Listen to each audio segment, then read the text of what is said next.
Išbandysiu Davido Gogginso ryto rutiną. Jis keliasi 5:30. Dabar yra 5:30 ir, kaip jis pasakytų, nėra nei sumautos mašinos, nei žmogaus. Visi miega saldžiai savo lovose, o mes eisim pabėgioti. Jis bėga kiekvieną rytą bent jau 12 mylių, kas reikštų 19 km 300 metrų. Tai bus iššūkis, bet bandysim vykdyti. Nu ką, pradedam bėgimą. Nu ką, prabėgau 5 km. Neslėpsiu, iš tikro sunku. Bet kaip Gogginsas pasakytų, kai sunku, tu dar tik 40% savo potencialą išnaudoji. Todėl pritaikau ir bėgu toliau. 10 kg yra, vis dar laikausi. Ką, čia ties 14 km pakirto pėdą, neina bėgti, nežinau.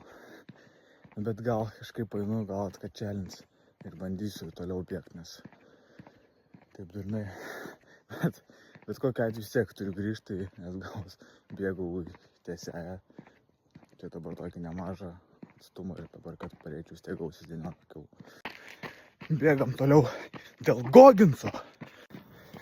3, 2, 1. Įveikiau tos 19 km. O, kaip gerai eit.